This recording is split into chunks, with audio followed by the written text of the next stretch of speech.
honestly think it will be potentially easier when we have a legislation management system.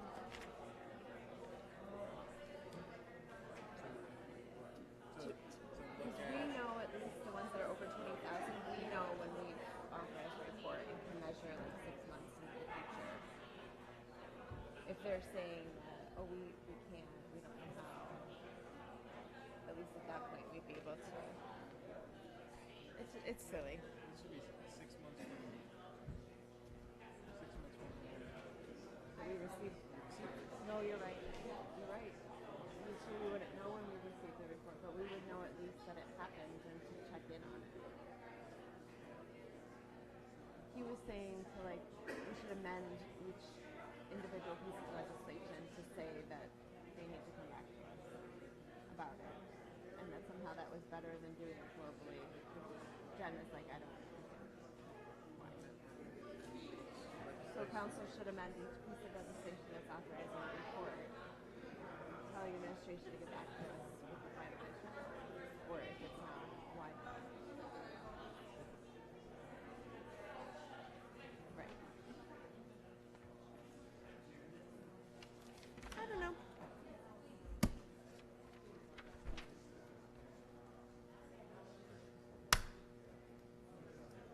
Yep. We have this in the legislation. It's the True North site plan. Would you like a hard copy? Sure, yes, thank you very much. At this time, I call the Neighborhood Jobs and Housing Committee to order, and I ask the clerk to call the roll. Councilmember Patterson, Here. Councilmember Gruber, He's excused. he's excused. Councilmember Smith, Here. Vice President Harris, Here. President Melendez. Here. All right, so we're going to go through the legislation. As we get to different items, we'll engage in a bit more questioning there, but you know, it's a good day. We got a lot of good things going on, so let's get to it. Introductory number 386, sale of real estate. Questions, comments, or concerns? Okay. Councilmember Martin. Yes, could you just describe the sealed bid and like what context they're generally used? This may be one of my first times coming across this in legislation. Thanks for that question. We'll provide a response in writing just as to how that works. Okay, any other questions, comments, or concerns? Councilmember Lupien. Okay. Seeing no other questions, comments, or concerns, need a motion in a second. Move it. Second. Moved and seconded, and now we vote. All in favor of introductory 386, please say aye. Aye. All opposed, please say nay. Introductory passes. Introductory number 387, I will be holding. One thing I would like to see that is not included is a disaggregated cost for all of the 3 lots. I still have a serious concern with the sale of the 31 Loomis Street lot. I have no issues or concerns with the sale of the 49 Loomis Street lot or the 666 Joseph Avenue lot. Any other questions, comments, or concerns? Councilmember Lupien. Councilmember Patterson, can you just explain your concerns with the sale of 31? Plain and simple. We had to fight tremendously to secure this location to protect my district. There was previously an open air shooting gallery, heroin market that was housed in there. It took a tremendous amount of work to secure that space. The organization that is looking to build the art center has moved as timely as they possibly could, and yet I am extremely reluctant to release that property until they are absolutely ready to build.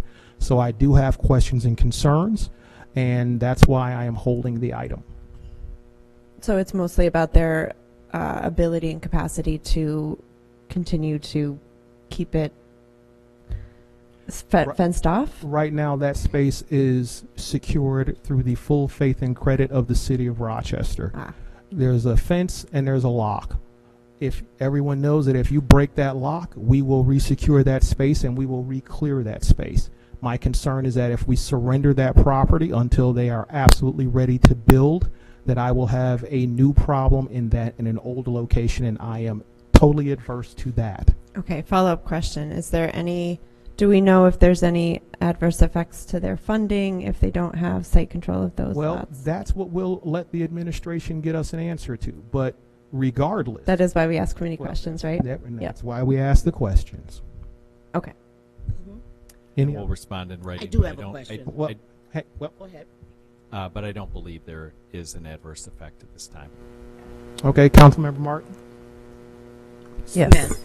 I'm sorry, Councilmember And Smith. so I'm just wondering about any ongoing outreach efforts being done around Loomis Street.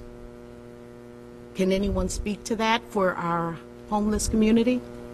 Yep. So I think in general, and this question may come up later, but with regard to providing comprehensive information on the outreach that we're providing to the homeless, be it at Loomis Street or throughout the city, I would highly recommend a work session on that. I think that is it is a topic of critical importance to everybody on the council, to the administration, and I think it is well worth the time to thoroughly go through that issue and address not only your question, Councilmember Smith, but just what we're doing on a citywide basis and across the administration.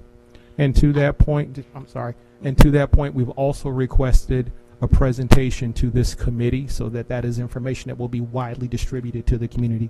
I apologize, Councilmember Smith. No worries. I appreciate that, Deputy Mayor, and I'm wondering if you can make that an inclusive presentation, because I would also like to hear from the folks who have been responsible for doing outreach in that area. If the city is working with anyone in particular, it would be great, because I certainly have some specific questions. Yeah, we'll definitely make sure that the participants in that are the right folks to provide a full picture of what we're doing. Thank you, and glad it's being held. Councilmember Monroe. I was wondering how many parking spots they're planning to have at 31 Loomis Street, and how many parking altogether. I know they had mentioned some off-street parking, and to have that number in comparison to how many seats are in the auditorium.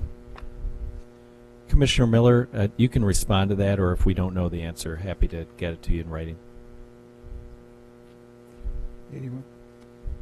Yeah, there are 81 parking spaces that will be provided, and I'm not sure what the capacity of the facility will be. Okay, yeah, that'll be I think it's great to get. 300 something if I remember offhand. But we'll follow up to make sure we've got exact numbers, but thank you for that.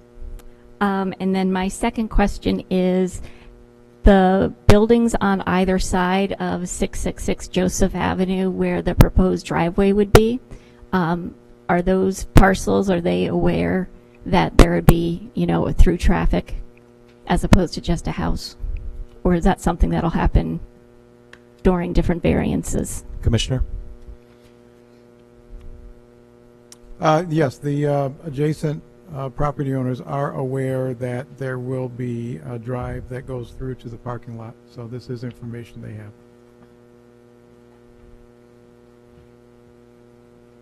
And they're fine with it? Sorry, and they're Yep. fine with that? I don't know what their response has been. They've been made aware of it, but they've not, to our knowledge, provided any specific response. And when we do that notification, does it go to the property owner as well as if there are rentals to the residents? It would go to the property owner, and it would be the property owner's responsibility to notify any or all tenants. Okay, thanks. Well, I think I saw the council president first, and we'll come back to you, Councilmember Martin. Yes, thank you.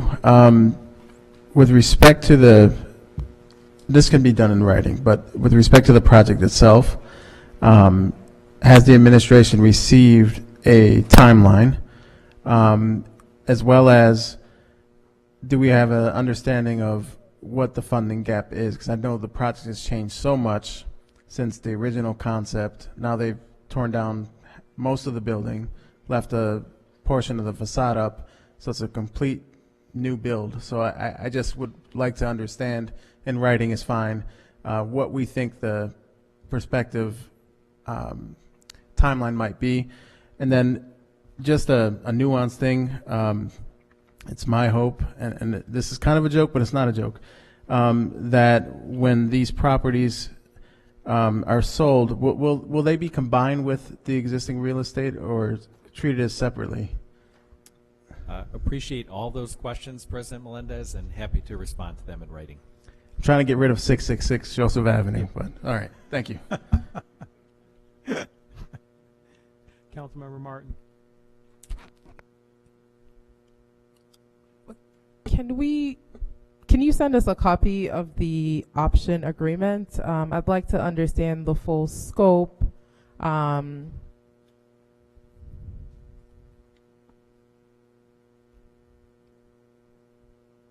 So, council member, just to repeat your question, so you would like to receive a copy of the full option agreement just to understand the full scope, so we can get that to you. Thank you. And will there be periods, if approved, where the city will check in to see progress on development? I would expect throughout the process of development that the city would have ongoing communication with the development team, absolutely, as we do with all projects that happen in the city. So. Sounds good. And when that happens, could you provide council updates so we know what's going on and what's happening?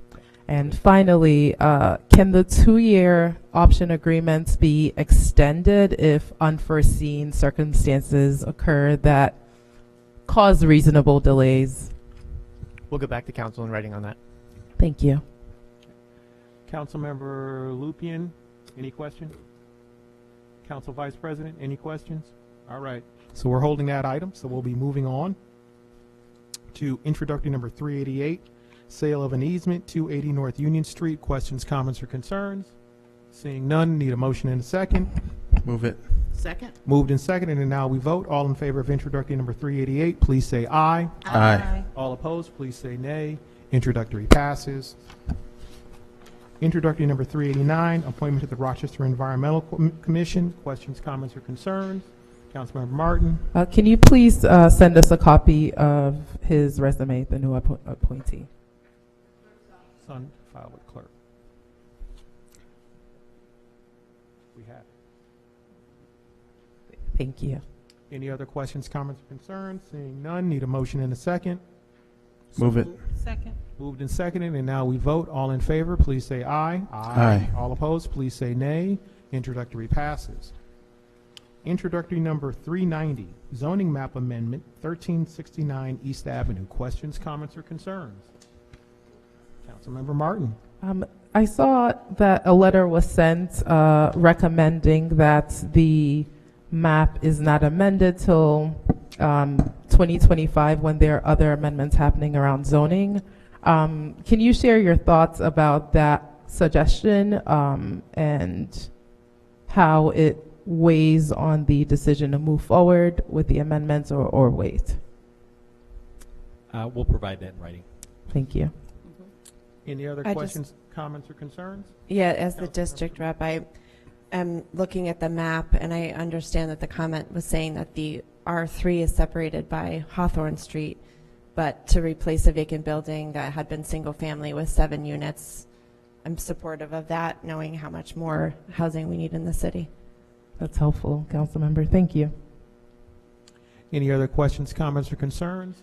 I do. Councilmember Smith. It may have been a few months ago, Chair Patterson, when there was mention and promotion of someone from the zoning team holding community sessions so that the community had a better understanding of zoning and the process. And I was just wondering if those community events happened and just a summary of the attendance, who was there, how often.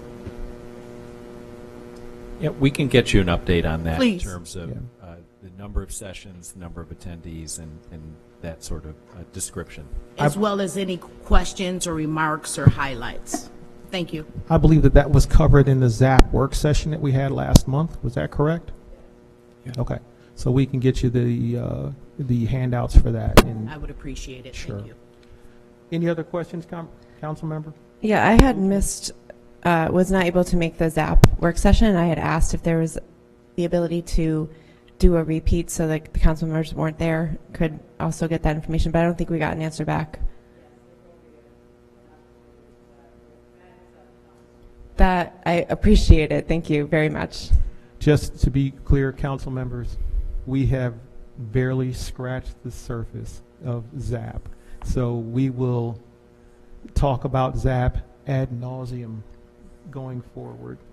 Trust and believe. Amen. You will be fully informed, and get ready because it's going to be fun.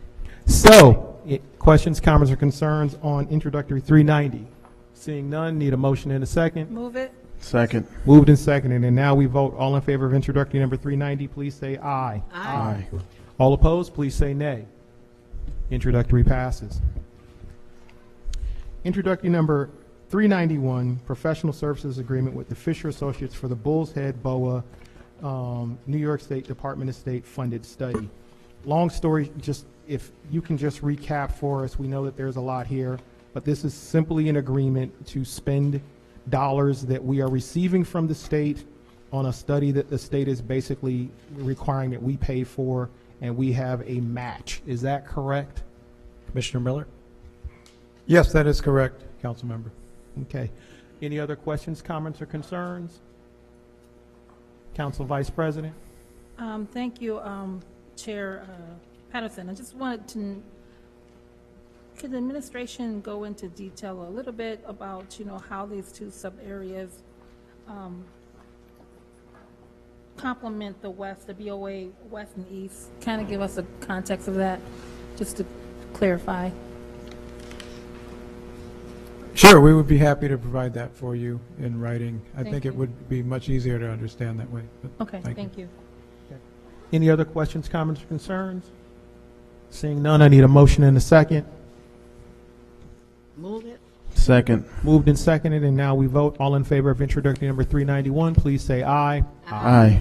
All opposed, please say nay. Introductory passes. Hooray, hurrah, hooray. Introductory number 392, agreements, American Rescue Act funding for the True North apartment project, funding and payment in lieu of taxes agreement. It is my hope that I could have Gillian Condi and Pastor Ross come forward, talk briefly about the project, like 5 minutes, and we're just going to open it up. We're going to go down the line. We're going to start at Vice President. We're just going to go down. Hoping we can all have everybody keep it to 2 questions or less. More affordable housing, hooray. More affordable housing, hooray. Oh, did I mention it was in the Northeast? Yeah, it's in the Northeast.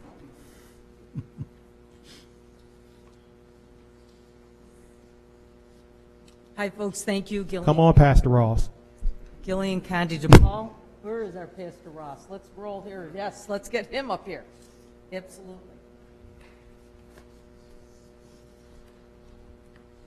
Now, these maps are in the transmittal, folks, and this is 392. I also wanted to introduce John Penna, who's also here from DePaul. In your little packet in front of you, you have a reminder. I know everyone here has heard of the True North project previously. We've been working on it for a number of years in collaboration with the city.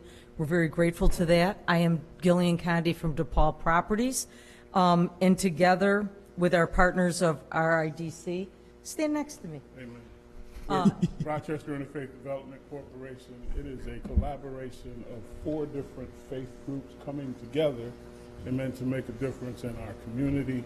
And we have partnered with DePaul on this True North project, 2 housing units, a drug treatment clinic in our community, and we're just blessed this is the beginning, amen, of making a difference through housing and spiritual support, amen. Amen. So we are grateful to the city, to DePaul, and everyone who has been a part of this becoming a reality.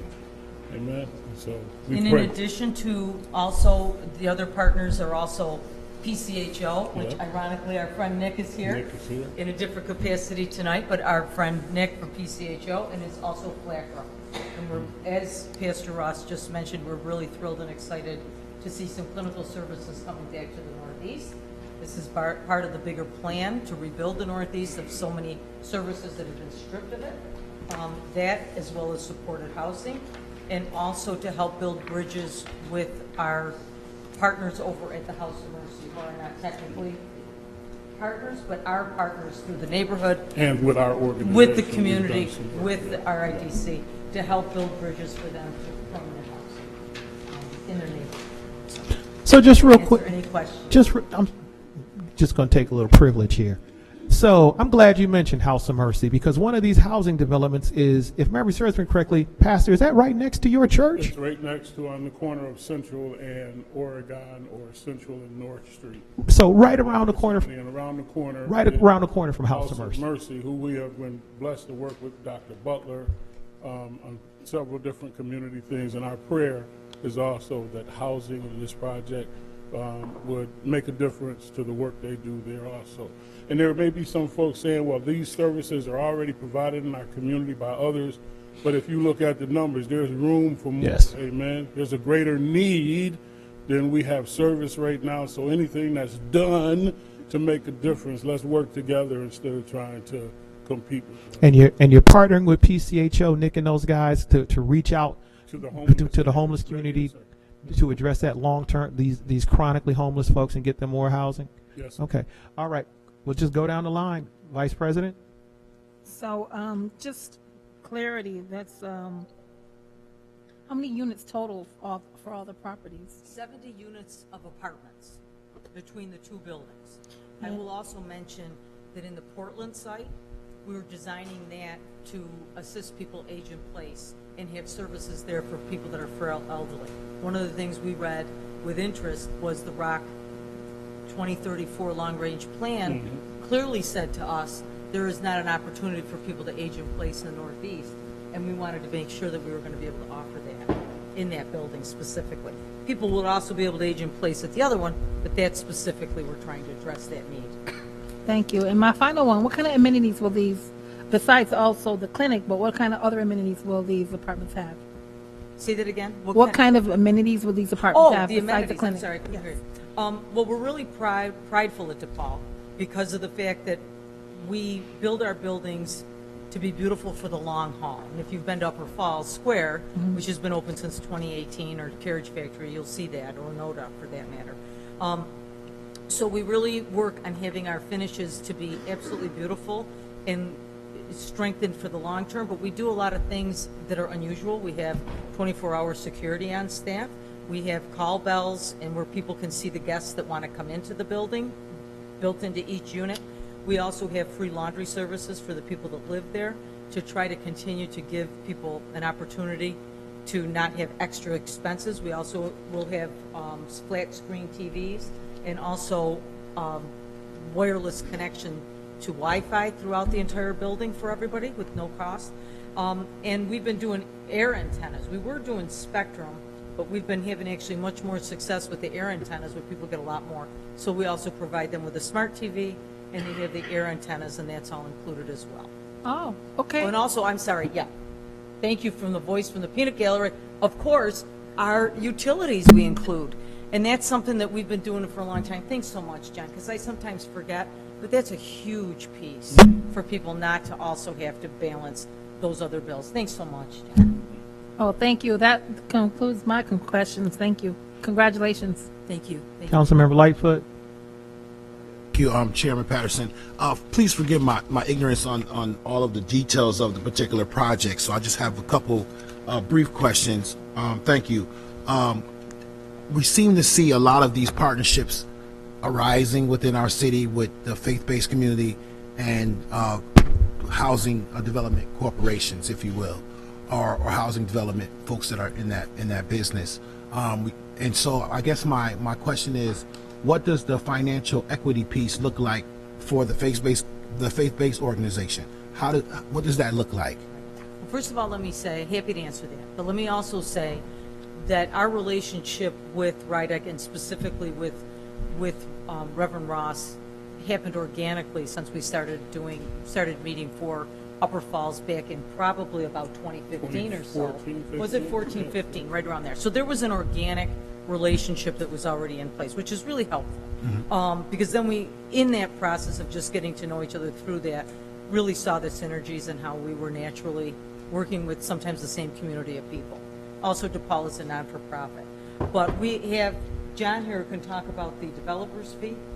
There's a developer's fee that our partners are going to have as part of the project. So if you want to talk about that in any detail. So originally, it was started off, Brother Carr, Mayor Lovely Warren had the Faith Initiative development going on, and we began to participate.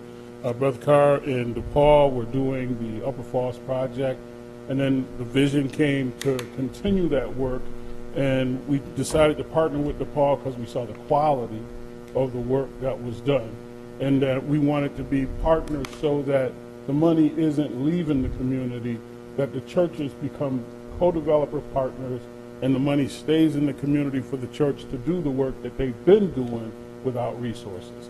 And so that's the prayer, and Mayor Evans and the city has been gracious enough to continue to support that effort. So that is the initial purpose, is to bring revenue to the community so that the community can be empowered to continue to thrive and not just have people coming in, investors, and taking advantage of the community and the money leaving the community. I appreciate that, Pastor, but I would like to hear some numbers. I would like to hear, what does the developer fee, how much is the project, number-wise, and then what is the percent of development fee, and that development fee, how much a percentage of that development fee goes where, and is for what purpose?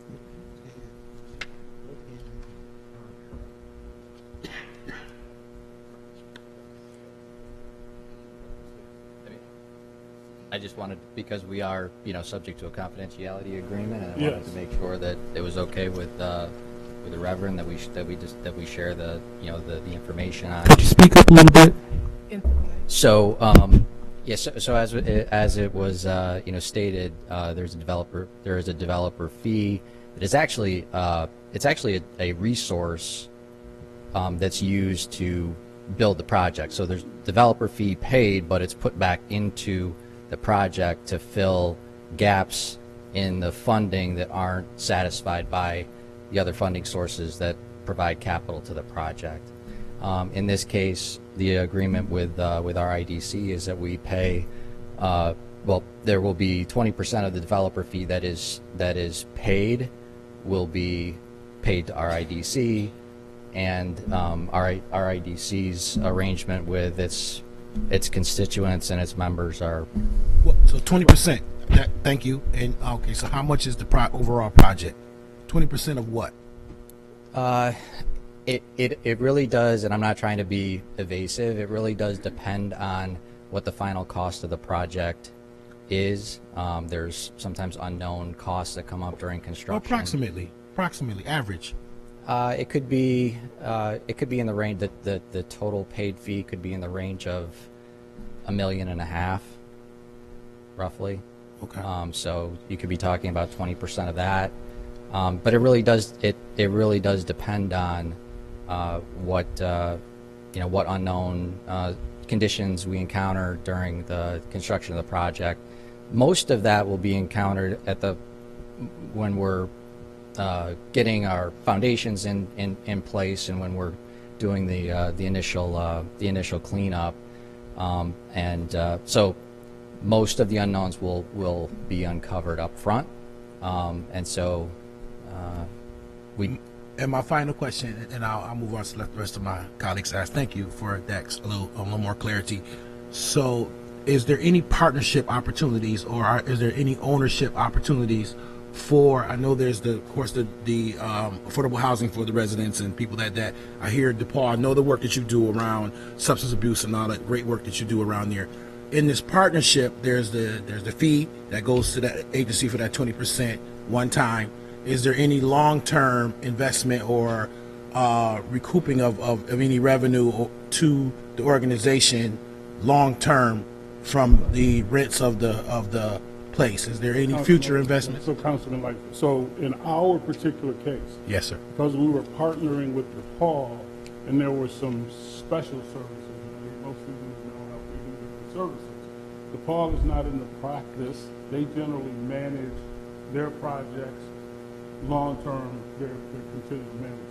There are partnerships where the whole idea in the original format was for those developers, one, to share the developer's fee, but then also, Brother Carr's vision, as we started out, we talked about, we worked on this, where after the tax credit period, that those properties would then revert to the management of the faith-based partner. So there are examples of that in our city, but there are other people's projects, and I'm not, at privy to that, but that is a part of what the overall goal and objective is in this initiative to partner with one another. We're stronger together than we are apart. So that's the whole goal of it. And again, the goal is to get to be where that developer's fee, that there's more equity, but at this present time, those developers are spending most of the money, so they should get most of the developers. So before we move on to Councilmember Lupien, I just want to just recap something that I know, but I just want to make sure that everybody in the community knows it. So even though this is a nonprofit faith collaborative, there is no requirement or expectation of a faith test to live or to participate or to be involved in this project in any way, shape, or form. Is that correct?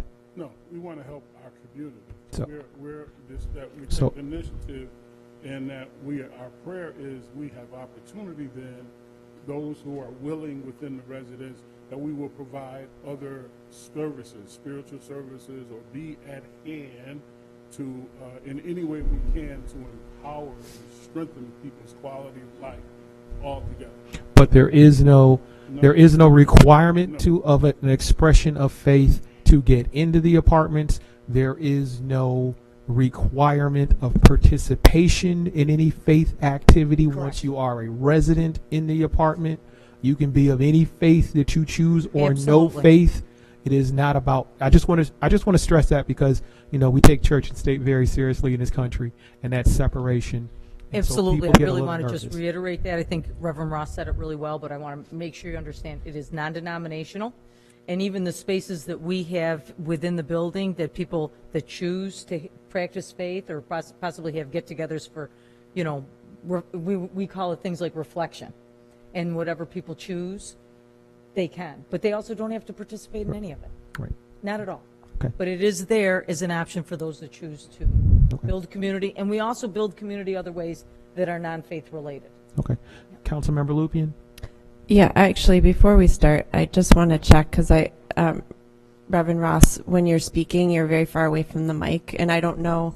I'm asking WXXI, are you picking up? Because maybe if you could get closer when speaking, because I think what you're saying is really important. I want to make sure that your intent to have the community hear you, that they're actually hearing you on the broadcast. I'm very impressed with the affordability of this project, and really appreciate all of the intentionality that you're putting into it. I had some questions that may not be for you, but more for administration. Is it an okay time to? Yeah. Okay. Just if you couple. The $750,000 of the American Rescue Plan Act that's going into a revolving loan fund. Deputy Commissioner? I'm wondering if using it for a revolving loan fund satisfies the requirement of ARPA. Thank you for the question. The funds have to be loaned into the project, right, as part of that, and I'm sure But a loaning of the money, even though it's going to get paid back, is still acceptable? It's been reviewed by, excuse me, by our team and determined that it meets the requirements of ARPA, yes. Okay, thank you. Second question, it's number 7 Authorize the mayor to adjust the interest rate or other terms and conditions of the loans in order to conform to legal and other requirements of the project. I just wondered if that clause for this project or any other project could include converting the loan into a grant.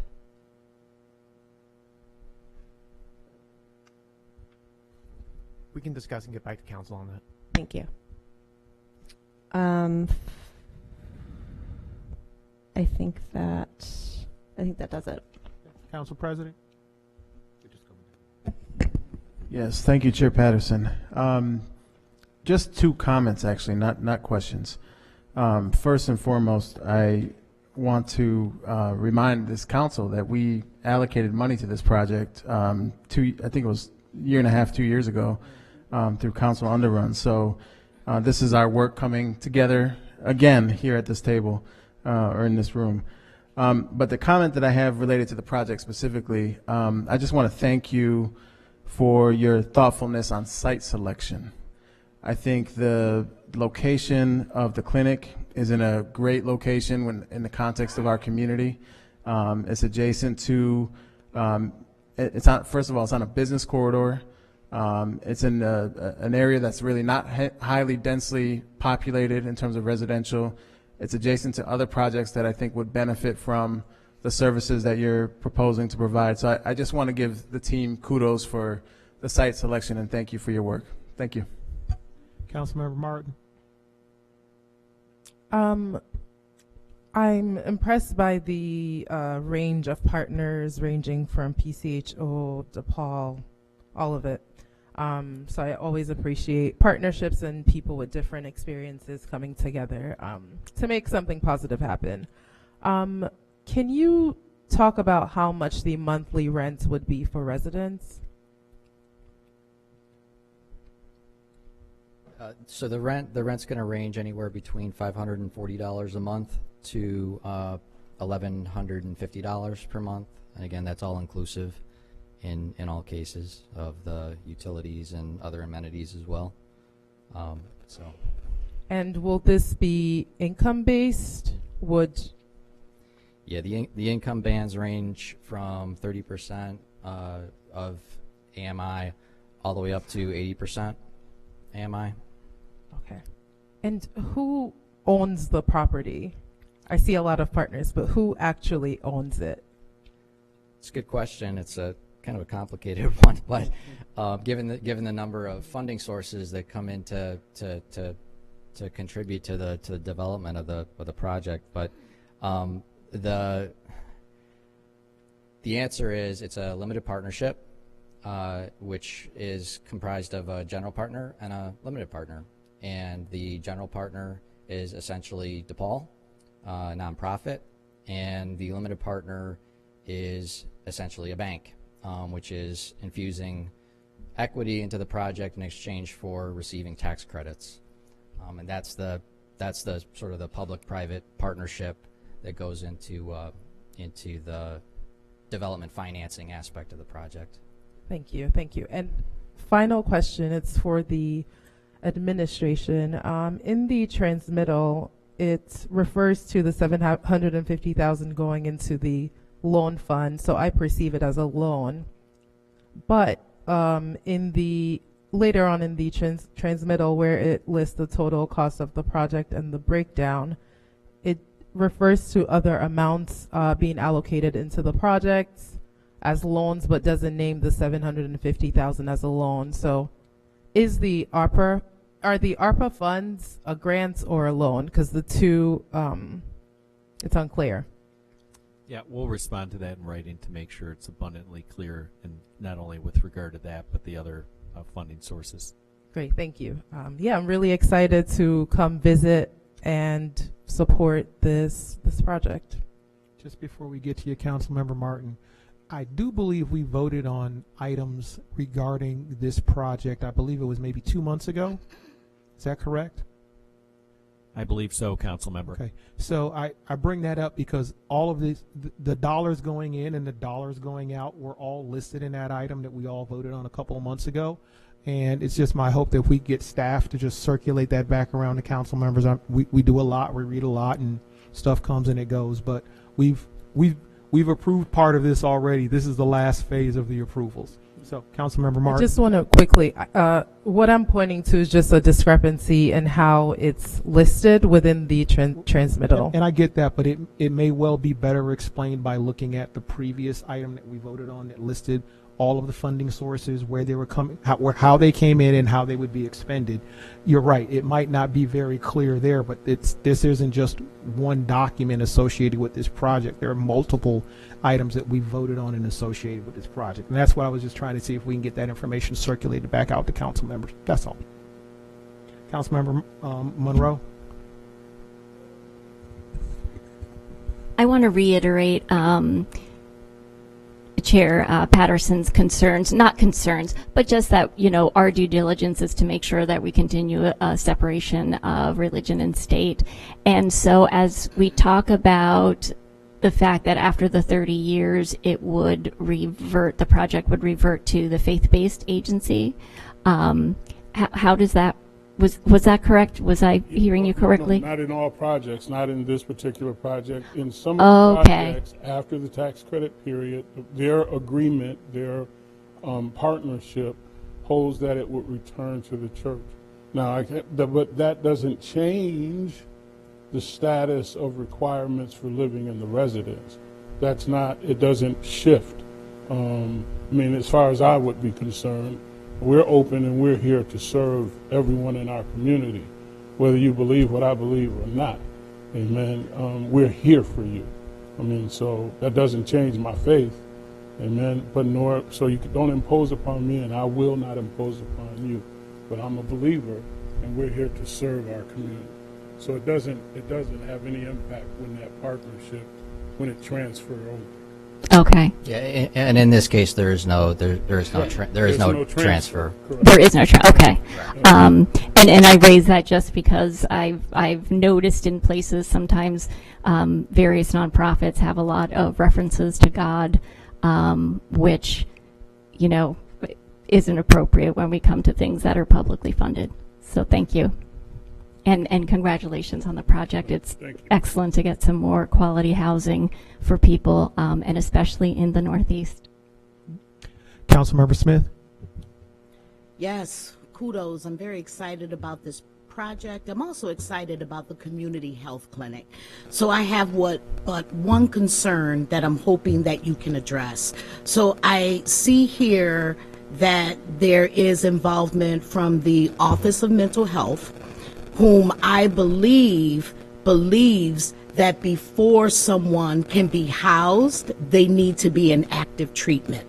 And then DePaul, who believes in housing first. So there is a contradiction there.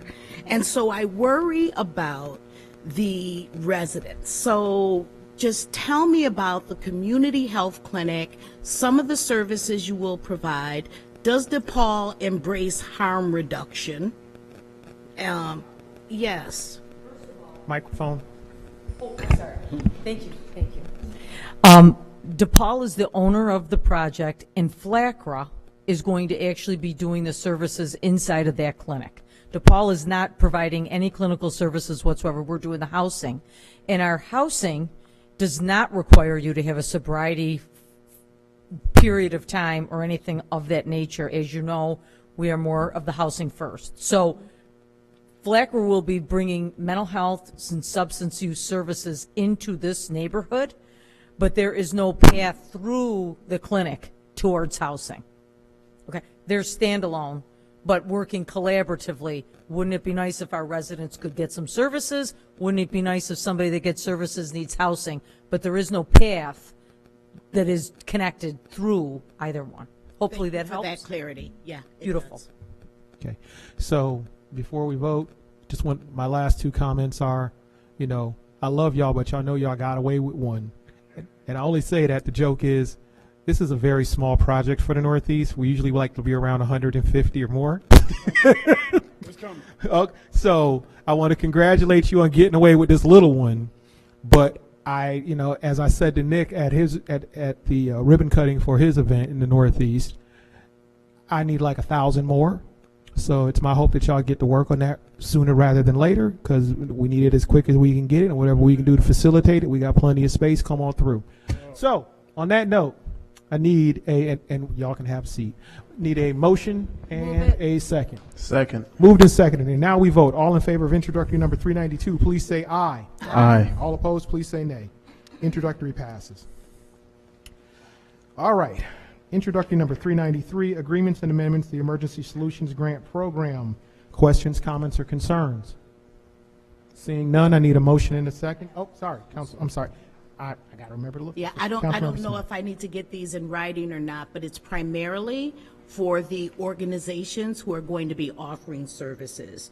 So I wanted to know, get an idea of what the target locations are for outreach for our homeless community, outreach times, any program deliverables, if they have them already. I don't know if this is a new project for some of the organizations, and whether or not those organizations are a part of the Housing Services Network, and what is their definition or ideology around rapid rehousing.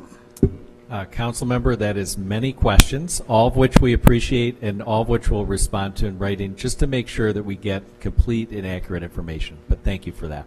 Well, just real quick, I believe the transmittal states that this is an amended agreement, and the entities that are receiving these dollars are already part of this program, and all of that information should already be there, if memory serves it correctly. Is that correct?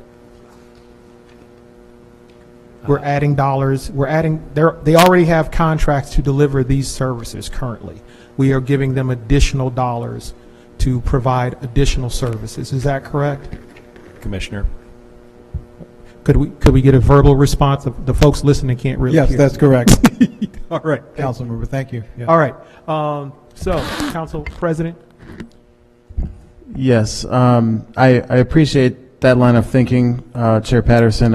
One question I did have, though, was specifically around the significant increase relative to PCHO. Mm-hmm. It goes up by 262,000. The rest are, around 35 to 58,000, something like that. So it feels that, like, fundamentally there might be some significant changes in services, or are we? I guess in writing this would be fine, but are we just amping up the existing services? Are we getting more services? What does that look like? Because that's a significant jump. Yeah, I think what would be helpful in writing is we'll provide a comparative scope, so what the services have been, and then link that to any changes that might be happening that driving the funding increase, if that works. Yes, thank you. Thank you. Council Vice President. And if you can add to that, please, what is the estimated time for the completion of the project? Thank you. Any other questions, comments, or concerns? Seeing none, I need a motion and a second. Move it. Second. Moved and seconded, and now we vote. All in favor of introductory number 393, please say aye. Aye. All opposed, please say nay. Introductory passes. Introductory number 394, American Rescue Plan Act funding by the block program. Questions, comments, or concerns? Councilmember Martin. Yes, could you explain the $300,000 increase? Commissioner. Excuse me, yes. The cost of the project is increased slightly, and as you can see, the $300,000 is from the ARPA funding. The cost of the project housing has increased a bit, and that's really accounting for that. Council Vice President. Just like to let folks know that By the Block program is in my district, and actually there's a meeting at the Northwest Neighborhood Service Center, 6 p.m., and there's one tonight. That's on October 15th. There's one October 10th, Thursday at 6 p.m. in my district, 923 Genesee Street, and there's one tonight on virtual. You can look up on the city website to get that information. Just put it in By the Block, and you'll get that through the searches at 5:30 p.m. tonight. So you can do a Zoom meeting to get that information. Councilmember Lupien. Yeah, I also had the same question as Councilmember Martin, but I did find in the second page that 55,000 of it is going to be used for soil removal and environmental due diligence for Thomas Street parcels, and 245 for increased project costs from, it looks like, Flower City and GRHP. It's interesting to me that both of these projects have increased by exactly the same amount, 122.5 thousand. So I wonder if this is based on actual increase in costs, or how did we arrive at that number? Commissioner, if you want to take that, and if you're not certain, we can respond in writing. I'm getting a blank stare. Respond in writing. We'll respond. Oh, okay, got it. Thank you. Okay. So, Councilmember Monroe? No questions for me, thank you. All right, so let me see. Councilmember Smith? Okay. Councilmember Lightfoot? Nope. Okay. And on that, then, we need a motion in a second. Move it. Moved and seconded, and now we vote. All in favor of introductory number 394, please say aye. Aye. All opposed, please say nay. Introductory passes.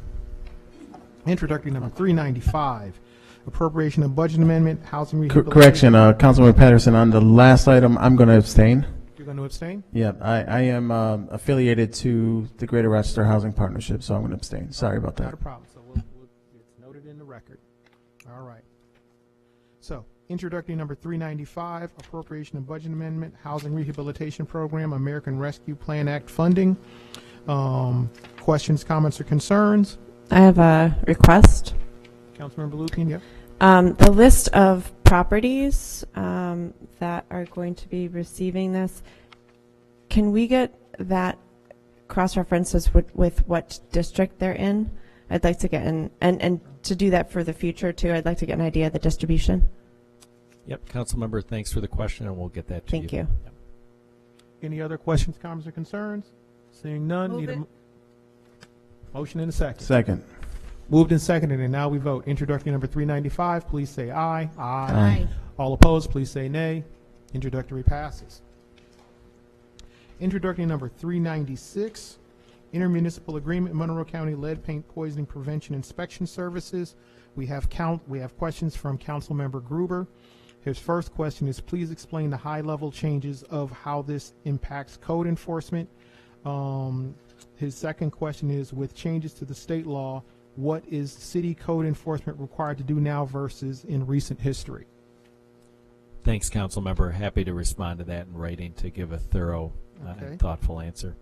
All right, and I had also asked that if someone could briefly talk, if someone could, well, actually, we kind of got to move along here, so I'm not going to get too far into it. It is my hope, though, that you guys shared with us a heat map, and we asked and you gave us some answers, but it is my hope that we can get significantly more detail on this wonderful heat map that you published, and that we can get something that we can put on the city council website with a bit more detail on, to Councilmember Gruber's point, what's changed significantly in the law, and how has that change in the law significantly impacted what we are going to be doing around lead paint testing. Thanks for that, and we'll work with Council's office on that initiative. And on that note, we'll go down the line again, but we're going to start with Councilmember Smith. No questions. Councilmember Monroe. No questions. Councilmember Martin. None. President. Councilmember Lupien. Yeah, I just have a question. It talks about a rental registry, and I'd like more information on that. Like what kinds of data is this rental registry tracking? Is this city or county? Yep, be happy to provide Thank you. a good written summary on that. Thank you very much. Yep. Well, don't we have a rental registry? Can the commissioner, can you folks address the fact that we do have a rental registry, and one of the data points yes, we have. we do have a rental registry, Councilmember. It's tracked in our system in Infor, just like every other property. So the rental registry identifies all rental properties, who the owner is, whether it's a local or an out-of-town owner, and so on. Okay. So that information is and that rental registry, one of the easier ways to access it is Building Blocks, which has a lot of good high-level data and specific data on who owns the property, who the local contact is. You know, you want to have fun and your neighbors are making noise. Go in building blocks, look up the address, and call the property manager when the noise is going on. You'd be amazed how quickly things get quiet. Right. I am aware of building blocks, but I'd like the understanding of what we're tracking in the rental registry. And building blocks also has kind of all of the information together. Is there a way to separately access the rental registry on its own? Yeah, we'll get you that. Thank you. Yeah. Okay. Just let me go down the line. We'll come back. No questions. No questions. Okay. Councilmember Martin. Can we schedule a work session around the rental registry before the end of the year? We can coordinate our staff and the administration to do that. Yeah, we can certainly work with council's office to make that happen. Thank you. Yeah. All right. So we need a motion and a second. Move it. Second. Moved and seconded. And now we vote. All in favor of introductory number 396, please say aye. Aye. All opposed, please say nay. Introductory passes. Introductory number 420, 2024-2025 Annual Action Plan, Consolidated Community Development Plan, Street Liaison Services. There are still some questions, and so I will be holding this item, and we'll address those in a little bit more detail later on. But are there any other questions, comments, or concerns on this item? Council VP? So, I guess it's a question for you, Councilmember Patterson. Holding this item, how will that affect? Will you plan to push it forward? Well, there are some questions that we have out. I think we should be able to get all of those questions answered. My hope is that we'll have all those questions answered by the time we get to Tuesday, and we can just move forward from there. I was just concerned about the impact for the neighborhood associations. Right. That's all. No, absolutely. So, council member, I would just ask, and maybe this is for the council's office, if there are questions on this piece of legislation, that we get those. So that Absolutely. We can We'll definitely be reaching out to you. Okay, sounds good. Any other questions, comments, or concerns? All right, so we're holding that item. So, Councilmember Monroe? Okay, no. All right, so now we move on to introductory number 421, Professional Services Agreement, Pallant Shelters at Peace Village. So, colleagues, we're going to just breathe for a minute. We just got this thing regarding this item. So, everybody take a minute and read it, because we literally got it during the course of the council meeting.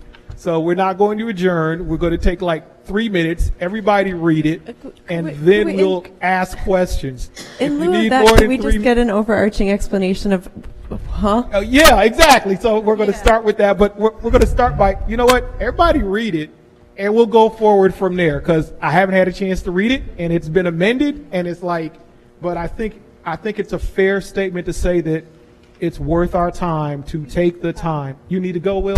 I don't have that. Yeah. You don't have, can we I don't have that. She's coming. Thank you. All right, so let's all take a minute and read it, because this is important and we need to do this. So let's just take a minute, sit back, read, and we'll get there. Don't go nowhere.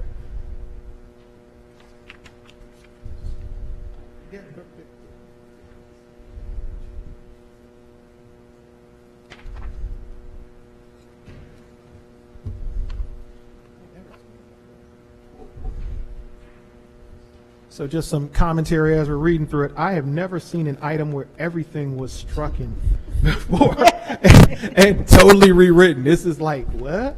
So, okay.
So, as we're reading, I have some concerns because the transmittal obviously reflected the previous item, which was totally struck.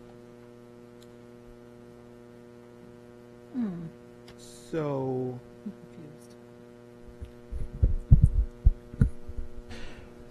Councilmember Patterson, can I jump in here for a moment?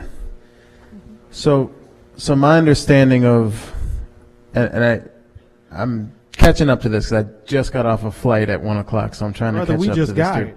But my understanding of what happened is that there was a shortfall overall in the project at Peace Village of $70,000. If you recall, probably, I don't know exactly when, but we had an original item in 2023 that we voted for. Then there was an amendment at some point. So this is really the second amendment to 2023-53 that's occurring. And I think when you read section 1, where it highlights that we're amending the budget as amended, hereby further amending, this is where I think some of the language is confusing, but essentially what we're doing is moving $70,000 into this project. But I would love, maybe Chief of Staff, if you could jump in here. Sure, yeah, and I apologize that it got to you so late. We were working up until the last minute when the committee meeting started with Law. I do want to thank Law for working on this so diligently. The transmittal, what's effectively in the transmittal doesn't change. What you have before you, though, is an amendment or amendment that's required because what was needed to be done in order to make all of this happen and have the project move forward kind of quickly, given the construction season is quickly coming to a close, it required an amendment of the budget, and that wasn't in the original ordinance that you received, the original legislation. And so that was added by law, and we realized the language then became incredibly confusing, given the way we do amendments with strike-throughs and underlining. And so it was decided the best way to present it to you was really just to start over and present you with all new language that had all the required actions that council needs to take place so the project can move forward. And they're outlined there in the legislation you have before you. That does include amending the budget as needed to put money into the budget of MBD so they're able to move forward. It does also move the dollars that President Melendez mentioned that were initially in the first item you passed over a year ago. Initially funded the pallet houses.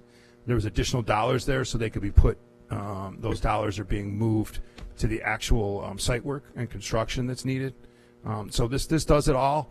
It is a little confusing. It would have been even more confusing had we stuck with the model of strike-throughs and underlines, because I think it would have been impossible to follow the new language.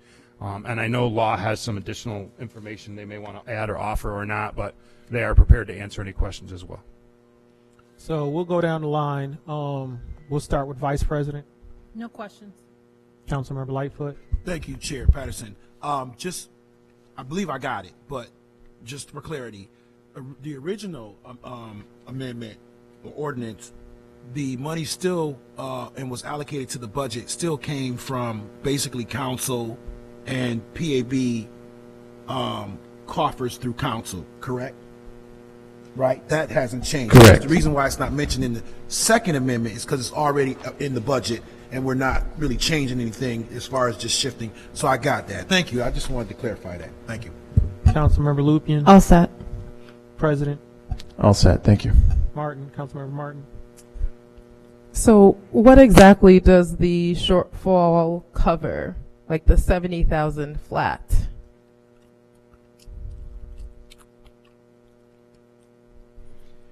I can answer that question. The shortfall covers additional costs that are required for the infrastructure to set up the pallet houses at the location. Those costs have increased.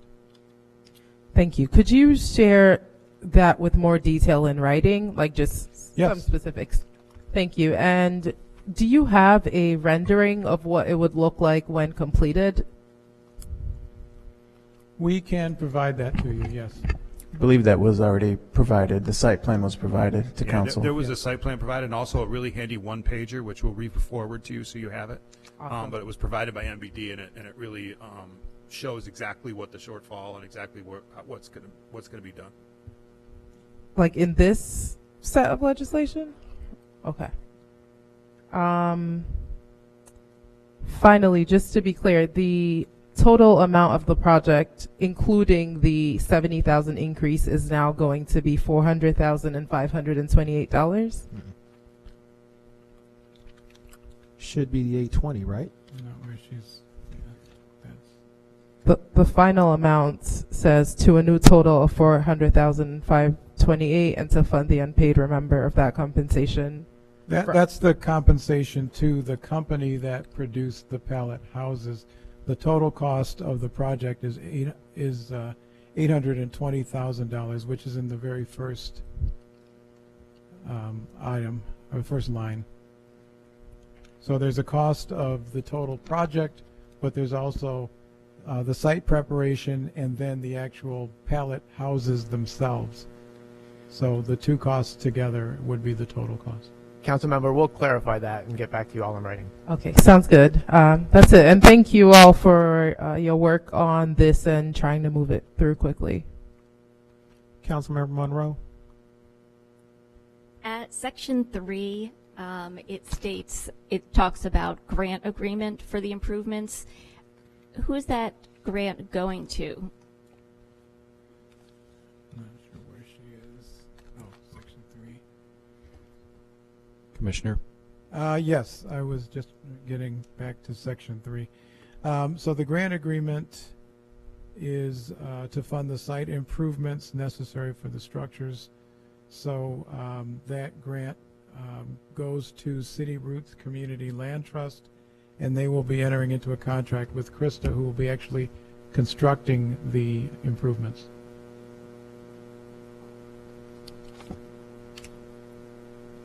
So previously in the other one that was corrected, that grant was with Person-Centered Housing Options or another organization, so it is indeed with the City Roots Community Land Trust? That's correct. Okay, thank you. Councilmember Smith? I don't have questions regarding the construction, but just about the environment. But those are questions that I can take offline, or I can ask offline with a couple folks who are doing, or orgs that are doing outreach there. So I'm fine. Okay.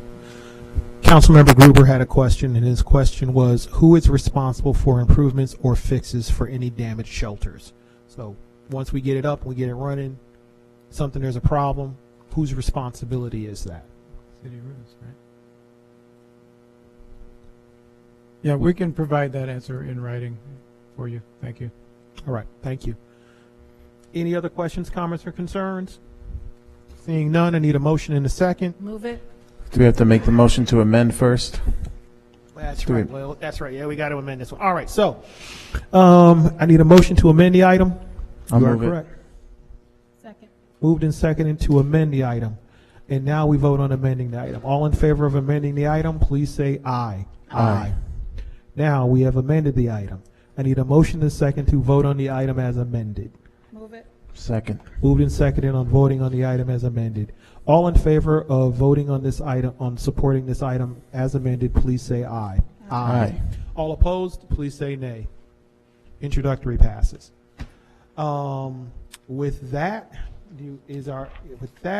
the work of this committee is completed, and we will now stand adjourned.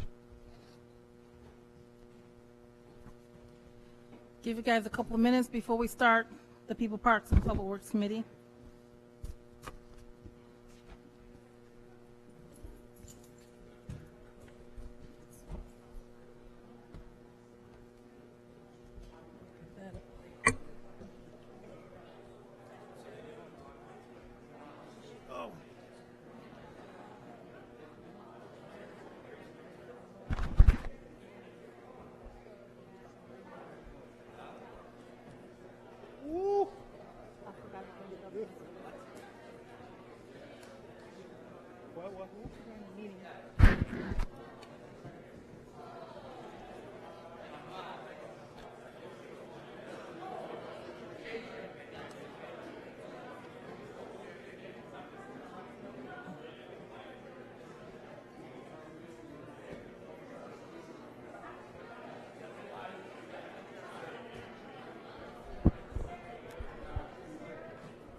Good evening.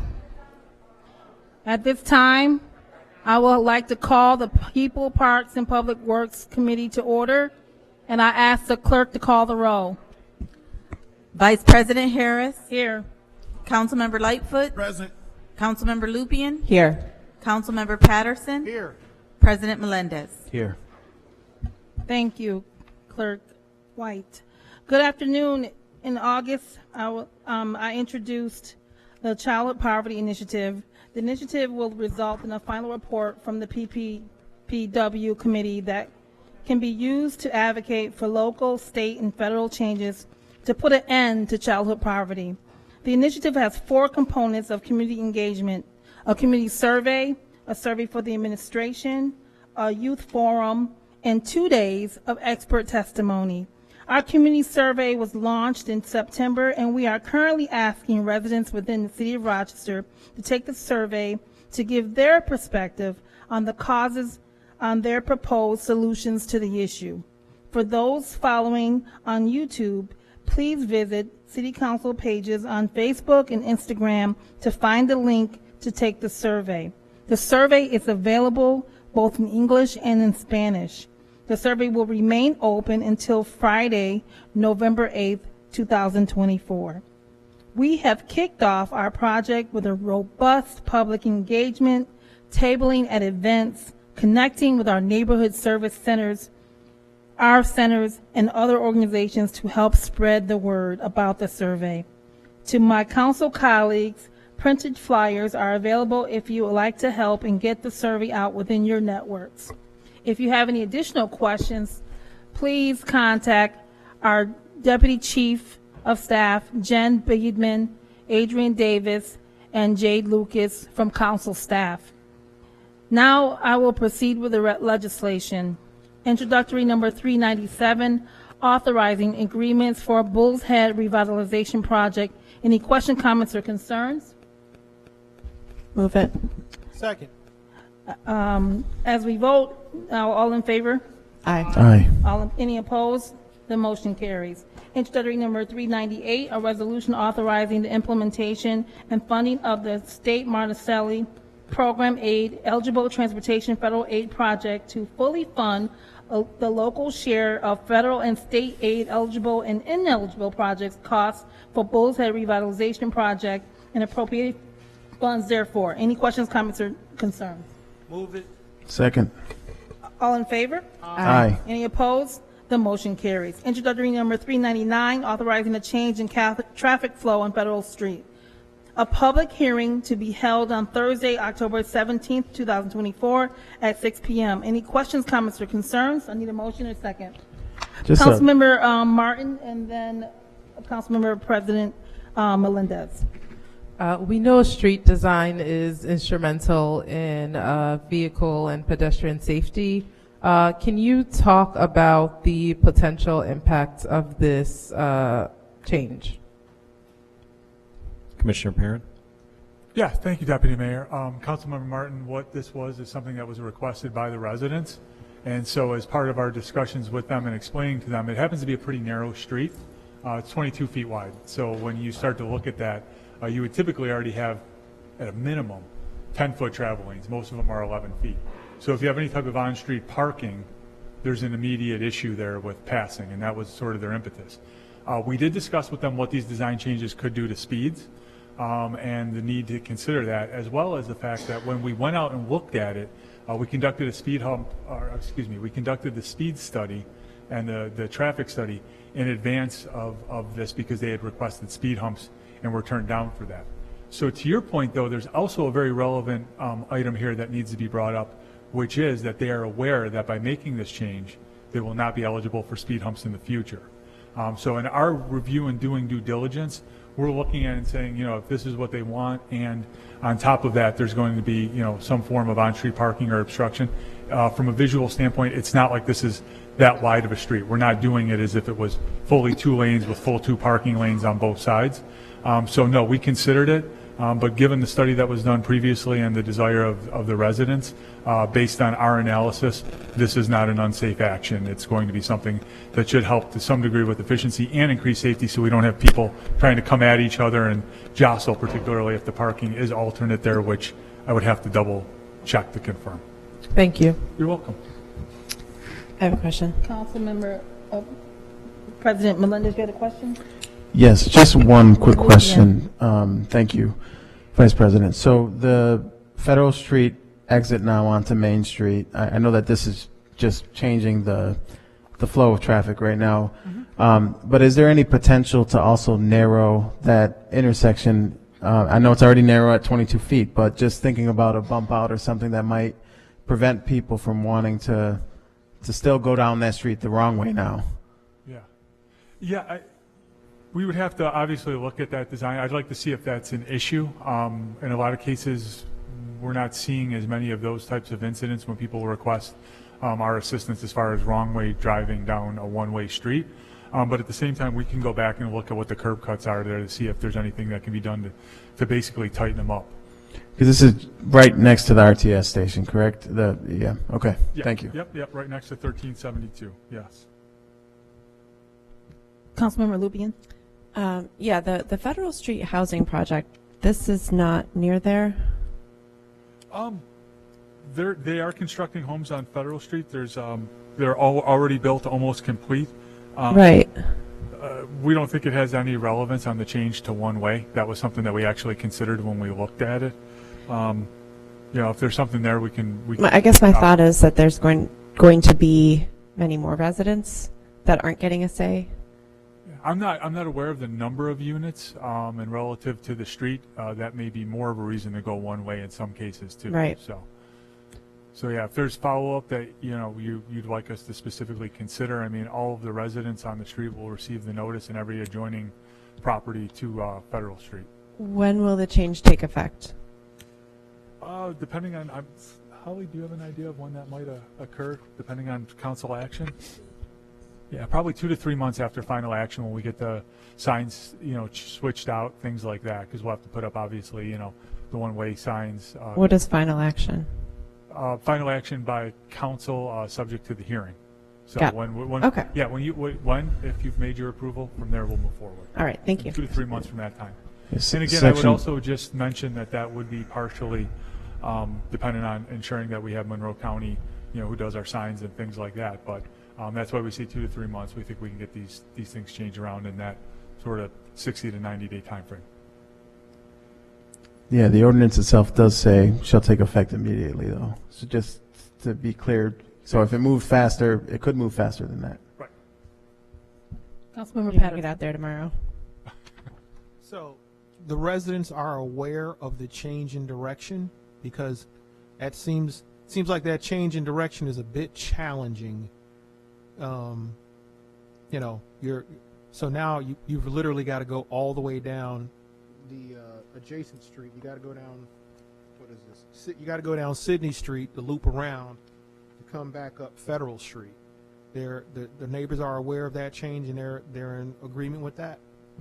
They were the ones that requested and have over 60%. We'll also have the public hearing as well. So okay. I just want to make sure, because as I look at this, I can see a whole lot of people ignoring that one-way sign and making that right-hand turn down Federal, but I get it. Okay, just asking. I guess I have that sparked another question. Did the residents on Sydney get any input into that, and won't that increase traffic on Sydney more than it would have if Federal had speed bumps? Because that's the main reason for denying the speed bumps, right? Is when there's parallel streets. Correct. So, just to add on to what Councilmember Patterson said, right? There's no way to get to those houses unless you go down likely Sydney to get to them. So that would increase traffic if you're entering from Main Street. If you're entering from Main Street, right? Correct. There's obviously other streets that they could choose Right. to go down, but probably wouldn't. Right. There's also, without knowing the traffic patterns, they could be coming down Garson. They could be coming from Cedarwood on the east too. It will increase traffic in other streets more than I think it would if there were just speed bumps on the street. Yes. And the Has that been considered? I'm sorry, I didn't mean to cut you off. It seems like this flow change would increase traffic on the other parallel streets more than speed bumps would. Has that been considered? Yes, I mean, I think when we look at the street and what the volumes are, it's, you know, the total number of vehicles on a residential street like this to get there. When you look at just the number of houses alone, even with the increase of what may be put there by RHA, I don't know that the number of residences on Federal Street is enough that it would generate significant amounts of traffic on another street. So maybe, is this, I would think that the residents would prefer speed bumps to the flow change for the same reason, and is the reason that this is the preferred method from the city is that it's less of a cost? I don't think it's less of a cost. I think that we have very specific, which we do, specific criteria for the speed humps falling within that policy that requires a number of items. This was a way that we looked at it and said, you're not qualifying for speed humps under the current policy, which looks at speed study and the other things. So the idea is if this is a street that has the opportunity to be able to comment by having one-way traffic, that's what we'll look at. I guess in writing, maybe to speed this along, could you give me some of the factors of why they didn't qualify for speed bumps to help me understand a little bit better? We can absolutely provide that because that would have been included in the letter denying them Great. of the speed humps. And Thank then, you. Yeah, and then maybe just if you'd like a summary of sort of the subsequent discussions. Yeah. Wonderful. Thank you. Okay. Well, that being said, I need a motion in a second. Move it. Second. All in favor? Aye. The motion carries. I apologize. I just got kind of wanted to make sure I didn't forget something. Okay, we're on introductory number 400, authorizing an agreement and appropriation funds for Martin Luther King Jr. Memorial Playground renovation. Disclosure, as Council President, Councilmember Miguel Melendez sits on the board of the Rochester Downtown Development Corporation. He can participate in deliberations and vote. I just have a correction there, actually. I'm not on the board of RDDC. I'm on the board of the Rochester Downtown Partnership, which is a, RDDC plays a managing role in that entity, but I'll disclose anyway. Okay. So that would mean that he can still vote, Council? Yes. Okay. Yeah. All right. Any questions, comments, or concerns? I have a question. Councilmember Lupien, followed by Councilman Martin. First, I just want to say I'm so excited. I've been waiting for this. You know, it's really been disappointing that this park that's right across from the Strong Museum has been in such disrepair for so long. So I'm very excited about the changes that are coming and the designs that were presented. My question is, what's the time frame and how will the public be able to weigh in on which option gets selected? I can give you the background. We have held you know, multiple public input opportunities on this. This one in specifically is to the inclusive playground apparatus, which RDDC is actually is effectively acting as a host agency, if you will, for the application, and then the funds will go to us. So, in terms of the designs, we've held those have been separate meetings. This is for this particular piece of apparatus, which all of our things are accessible. This is considered inclusive, so individuals who may use assistive devices and the like will be able to. Okay, because in our packet is all the design options, but I'm not seeing where one is selected. Maybe I missed it. I believe that was included too. What's that? I think it was included, but I'll defer to them.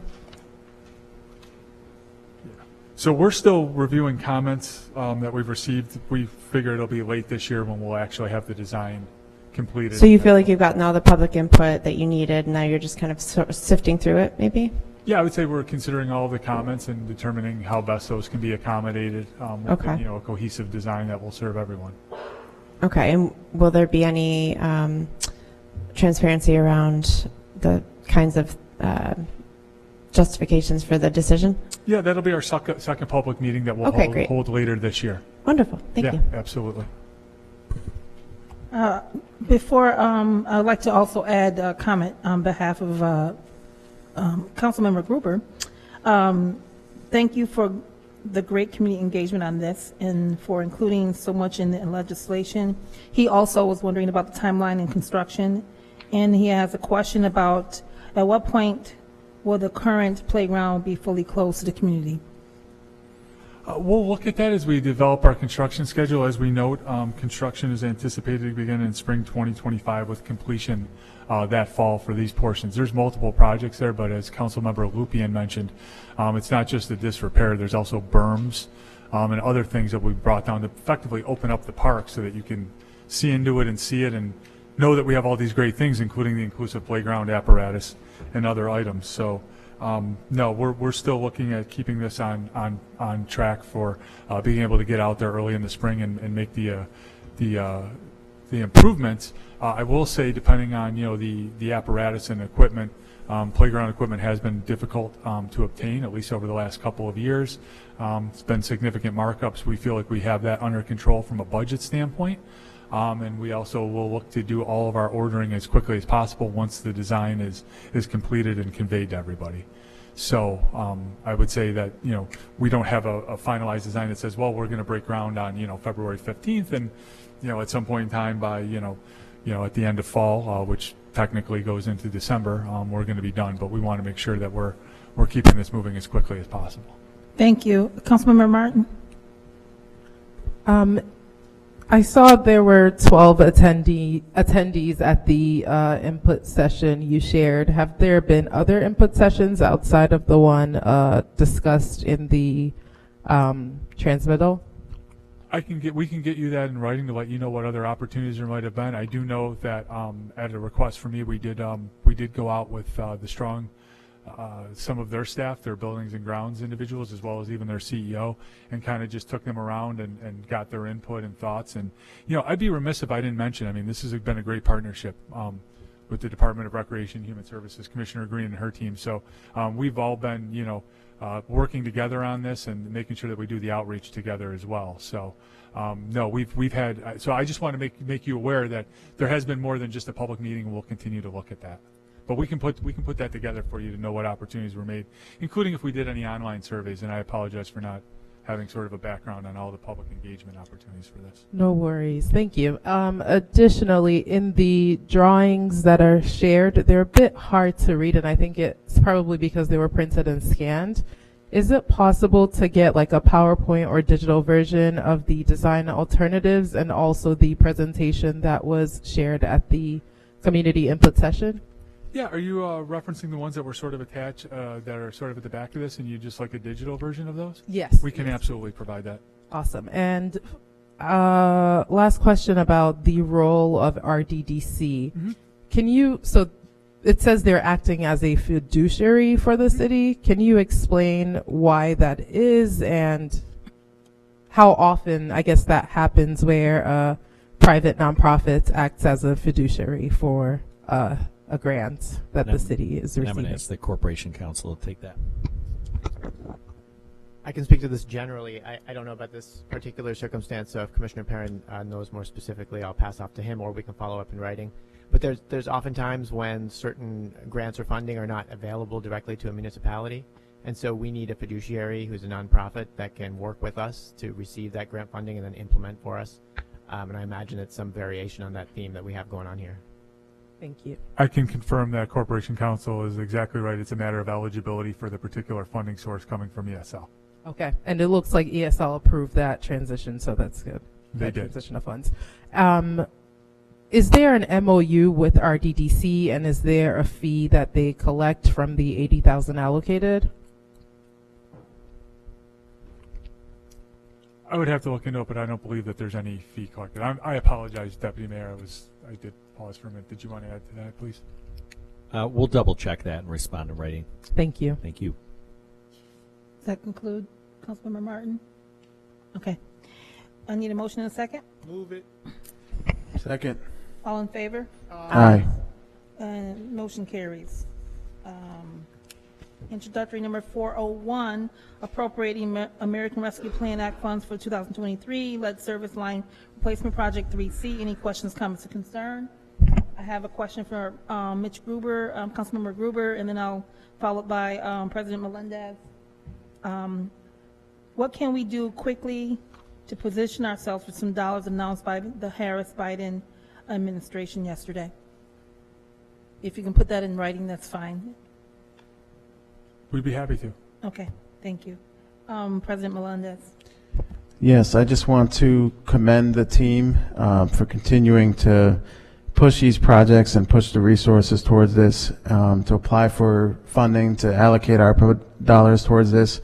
You know, when you look at other cities and what they're facing and the fact that we have this 2030 mandate, feels like Rochester is ahead of the curve. And I just want to make sure that we call that out, and we should be celebrating that, because this is a very serious issue, and we've been ahead of the curve on lead issues.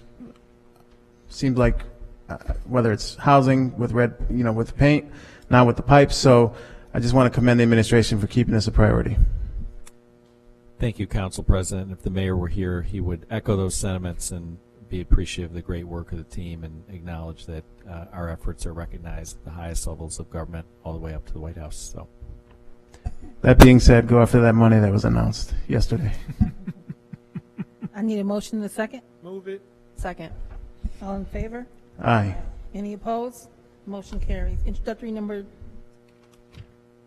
402 on the bond ordinance of the City of Rochester, New York, authorizing the issuance of $992,000 bonds of said city to finance 2023 lead service line replacement project 3C, contagious street betterment. Any questions, comments, or concerns? Move it. Second. All in favor? Aye. The motion carries. Introductory number 403, a bond ordinance of the City of Rochester, New York, authorizing issuance of $1 million, $2,044,000 bonds of said city to finance 2023 lead service line replacement project 3C, adjacent street restoration. Any questions, comments, or concerns? Move it. Second. All in favor? Aye. And any opposed? Motion carries. Introductory number 404, authorizing agreements related to the Rochester Police Collective Initiative. Question, comments, or concerns? I have comments from concerns from Councilmember Brewer. Any other questions? Yes. Okay, go right down the line after I give the comments from Councilmember Gruber's. How many of these 12 awardees were awarded last year? And then he'd like to ask how many of the declined applicants were awarded last year. We'll get that to you in writing. And then finally, he also asked how many people will SWAN put through their training program with the $75K awarded? Also in writing. Okay. Thank you.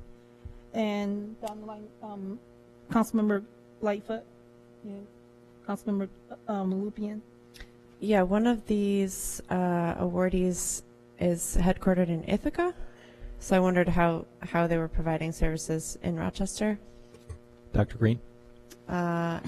Secondly, are these entities being covered under the evaluation that we were doing for the other Peace Collective awardees? I'm sorry, can you speak a little louder? I did not hear the question. Are we doing an evaluation or some kind of follow up on these organizations and how they've used the money and outcomes? And if so, for the original Peace Collective, are these included? So yes, we are doing our PC evaluation. It will be coming to you in the November council, and it will evaluate the first round, because the second round of applicants would not have been gone through the process to be part of the evaluation that we will be taking place. Got it. Thank you. You're welcome.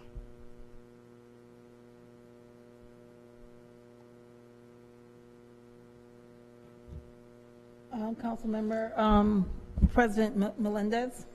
Yes, thank you. With respect to the funding mechanism to the Peace Collective, my understanding is that some of the, and maybe this is related to ARPA requirements, but some of the funding is it reimbursed? I guess the question is the funding reimbursement only at this point? Because my understanding is the original rounds of Peace Collective, there was some front-loaded funding, and that was kind of to help the small grassroots nonprofits who were doing that work to be able to make payroll, make ends meet kind of thing. I just want to understand the funding mechanism. Dr. Green? I will start, and I'm sure Suzanne will continue if need be. So in the first round, we did advancements for each participant throughout the process. But as you know, this was the Peace Collective was to get them started and to build sustainability. So when we did round 2 of our PC, we had a smaller amount. And so those vendors, those agencies were given the opportunity to have an one-time advancement, but we have criteria that was established working with our budget counterparts, our grants and law to determine what's the best way to do that. We did find challenges by trying to give advances each quarter, and so this round we are no longer doing advancements, but if you meet the criteria, you are eligible for a one-time advancement, but there is a set of criteria to be met.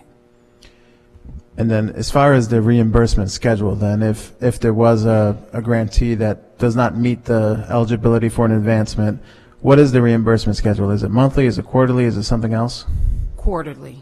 Quarterly. Okay. Thank you. Any additional questions? Councilmember Martin.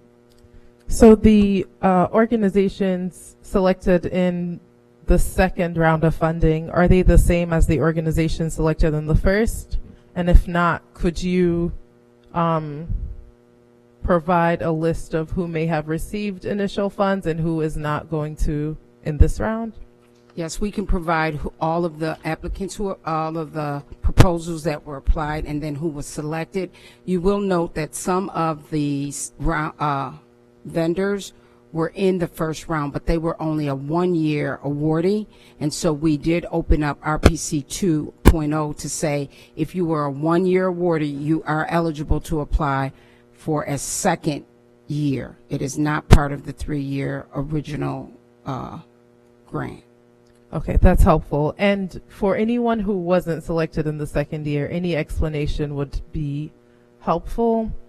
And looking at the RFP in the transmittal, okay, it does say the amount of points received for each, but it doesn't say the amount of points for the people who weren't selected. So some kind of chart with all that information would be helpful. Yes. And finally, are there any changes to, because I do recall organizations were able to have fiduciaries and also receive funds. And is that still, because a lot of smaller organizations on the ground, they may not have C3 status, but they work with established partners. Are any of those who received awards also under fiduciary organizations? Some of them do have fiduciaries. We can provide which ones in a written response to you. Great, thank you. You're welcome. Any additional questions? Need a motion in a second. Move it.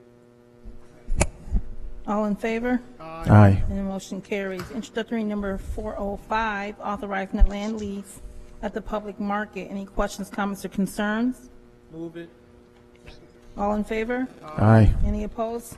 And motion carries. Introductory number 406, authorizing an intermunicipal grant agreement to support recreation and positive youth development programming. Any questions, comments, or concerns? Move it. Second. All in favor? Aye. Motion carries. Introductory number 407, authorizing a mandatory agreement related to the Animal Services Spay and Neuter Voucher Program. Any questions, comments, or concern? Question. Council member, I'll start down the line. Council member Lightfoot. No questions. Council member Lupien. Yeah, do we have any data on how many of the vouchers that we've issued have been utilized? We can get that information for you. I would like to take the opportunity to introduce you all to the Director of Rochester Animal Services, Stacy Papadopoulos.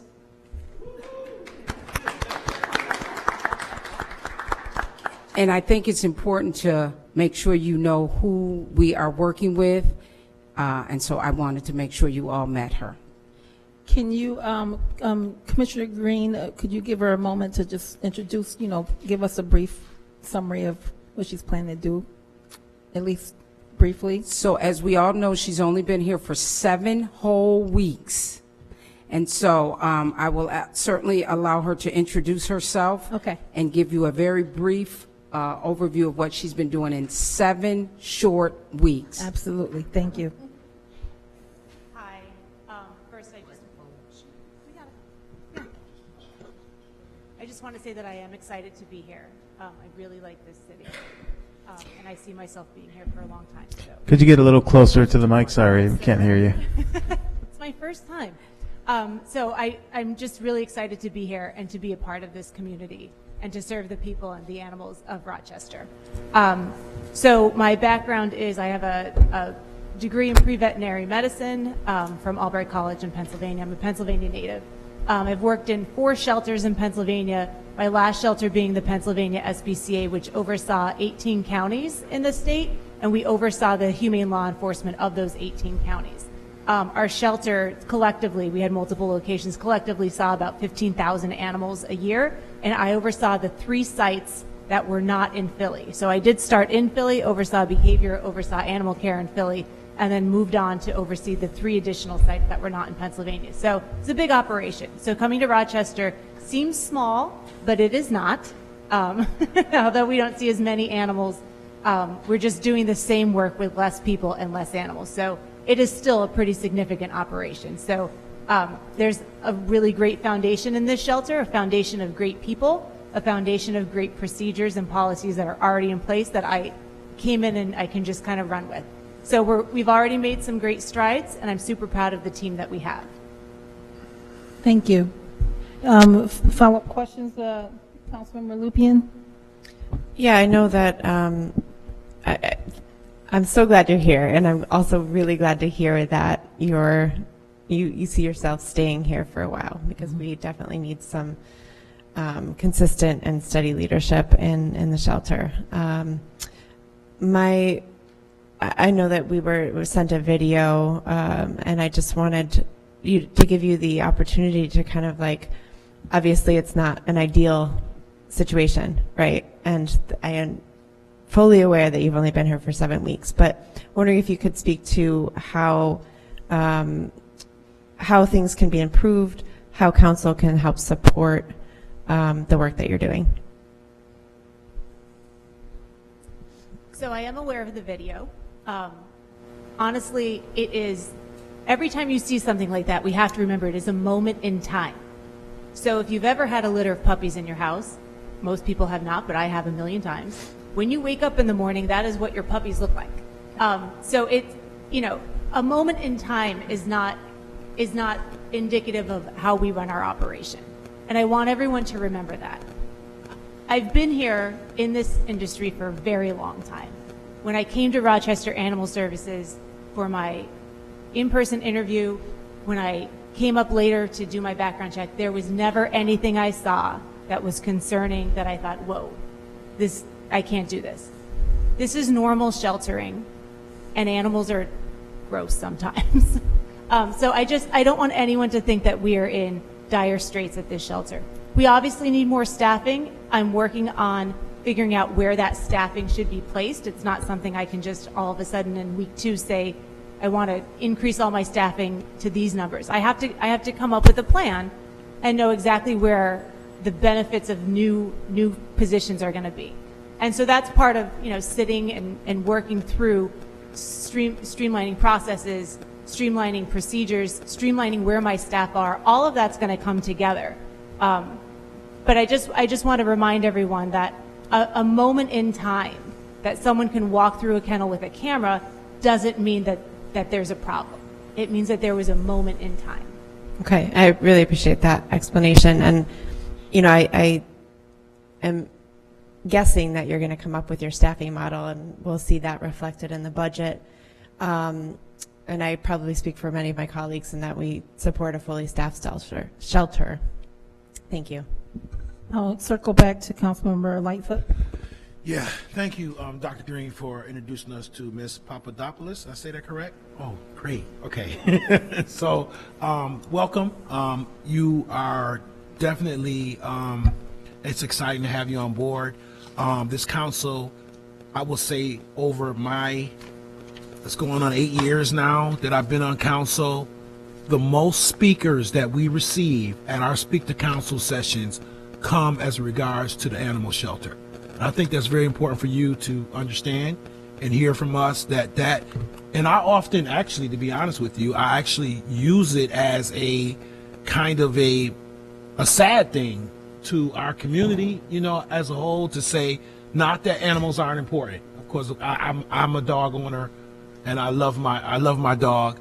The animal shelter has, matter of fact, when we went away on vacation one time, my dog was taken to the animal shelter. So I appreciate, you know, the work that they do and everything that goes on there. But oftentimes I'll tell people, you know, people tend to come out more for animals than they do for people, you know, but I'm saying that to say that it's great to have you with the experience that you're bringing to the table, coming from a larger and serving more animals, because the problem here seemed overwhelming for what we were dealing with, even though it makes me small, but it seemed overwhelming for us. And we, as council, we got that smoke every month, okay? From very dedicated advocates for animals in this community.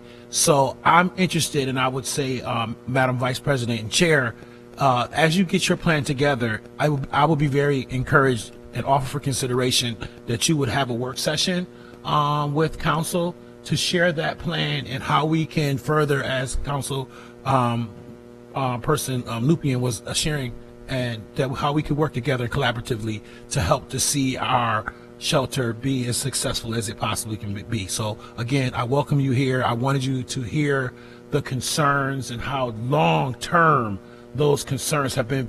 I mean, that's been the most consistent challenge that I would say that have come to this body consistently, month after month, for the 8 years that I've been on council. So I pray for you. I bid you great speed and success, and would look forward to having such a work session in the very, very near future. Thank you. Okay, thank you very much, Councilmember Lightfoot. I just wanted to add that I've been coordinating with the administration and Commissioner Green to coordinate small group tours and more questions for Papadopoulos. Did I say it right? Director Papadopoulos. So, you know, that's forthcoming, and we plan to do a work session as more develops. Councilmember, who's next? Councilmember President Melendez, I'm sorry. Yes, thank you, Vice President. So in response to something that Councilmember Lupien mentioned with this video, Vice President Harris and I, unannounced, popped up at the shelter on Friday. So we're very appreciative of the director for first greeting us unannounced and allowing us to walk through and get a sense of what's happening and the perspective of not only the director but the staff. So it was good to meet some of the staff and hear from some of the volunteers.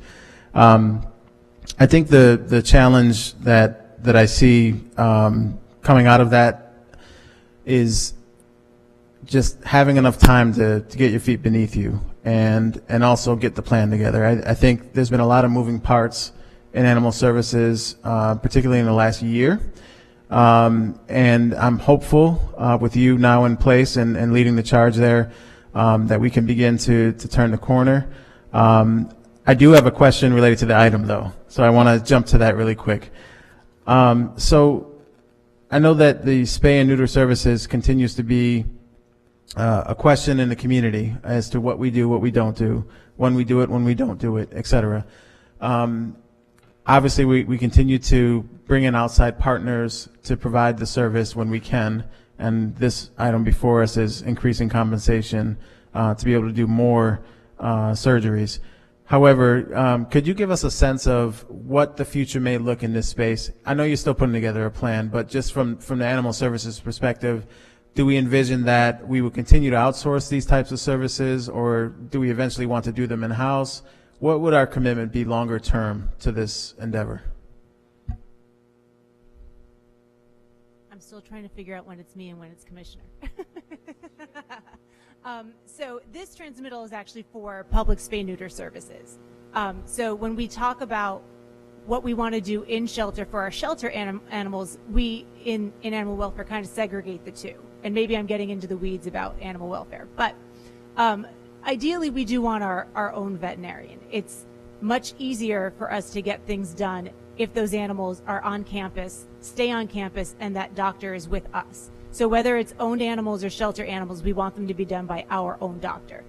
It's also, dare I say, a little cheaper if we just are employing our own doctor and not contracting services out.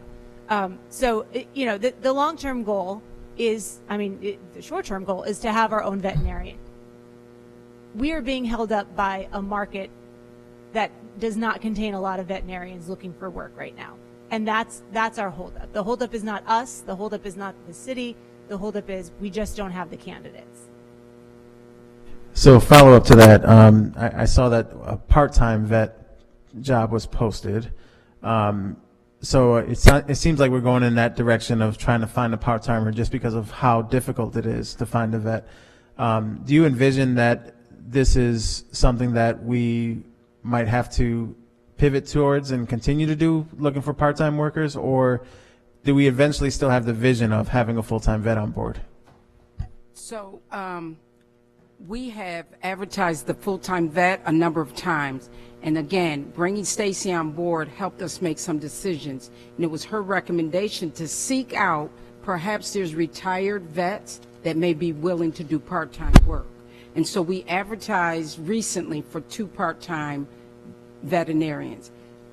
That may or may not work, but Stacy's leadership will allow us to determine what's the next step. Okay, thank you. No further questions. Any additional questions? Councilman Patterson. Okay, I want to start by, again, commending Commissioner Perrin and his team for the work that they've been doing at Animal Services. I've been fostering cats and kittens for the most of this year, and so I'm often in the shelter. And one of my main comments to the commission, to both of the commissioners, was the smell here is a bit challenging. They got to work on it. They've been addressing it. It smells a heck of a lot better than it did earlier. I was there Monday, took in a mama cat and her 2 kittens who I'm fostering, and I can honestly say I hadn't been there in about a month, and it is brighter and lighter than it was before. It is a much more welcoming environment, and it smells even better now than it did then. Now, to Commissioner Perrin's point, it's a shelter, man. It's gonna kind of have a smell. But with that all said, I've seen continuous improvement. And to the video, I do not make light of what I saw, but quite frankly, that's why I foster cats instead of puppies. Because I grew up with puppies, and yeah, man, morning ain't pretty because they ain't cats. Cats got a litter box. They know what to do. You ain't got to tell them much. Get out the way. So I understand that, and I thank you for sharing that perspective with us. Great staff over there. They're all engaged. They're a hard-working bunch of people. You know, I am always impressed with the staff that work at that shelter, because, you know, if you haven't been there, it's an episode of ER. It's just drama all day long, and you know it ain't easy, and yet your staff routinely and regularly deal with folks who are in various states, from hey, I'm looking to pick up an animal, to I'm bringing in a box of kittens, to, you know, I can't take my dog with me and I'm moving and I'm heartbroken. So and you guys handle people in a very nice and humane manner. So I just want to commend you. I've seen already a change in the work you're doing there. Keep up the good work. Thank you. Okay. So I'll just close with just saying, you know, the visit that we had, I just saw animal shelter that was in action, you know, bustling with people getting pets, people bringing pets, and, you know, volunteers walking dogs, you know, all the stuff that you want to see in a shelter. So I'm sure that there'll be more improvements. With that being said, I need a motion and second. Move it. All in favor? Aye. And motion carries. Introductory number 408, authorizing agreement for the railroad underpass improvement project. Any questions, comments, or concerns? Move it. All in favor? Aye. There's a motion to amend this item. There's an amendment, actually. Oh, Where's the well, amendment? so, Where's the amendment? then we'll need a motion to amend. Well, wait a minute, where's the amendment? See that. I didn't see I it earlier. apologize. Let's Need a pause for a motion to moment. amend? We're going to get the amendment. I got it.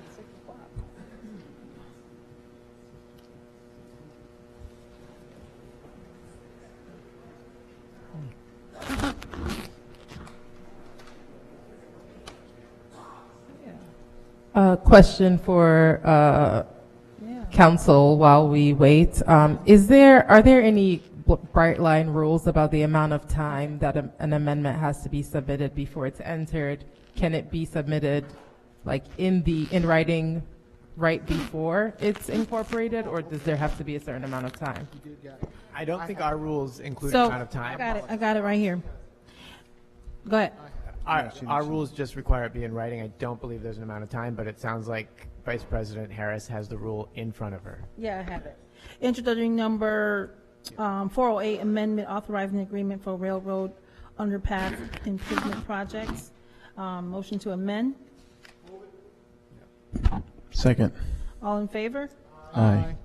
Any opposed? And motion carries. So Voting on it as amended. we're going to vote on that as amended. Need a motion in a second? Second. All in favor?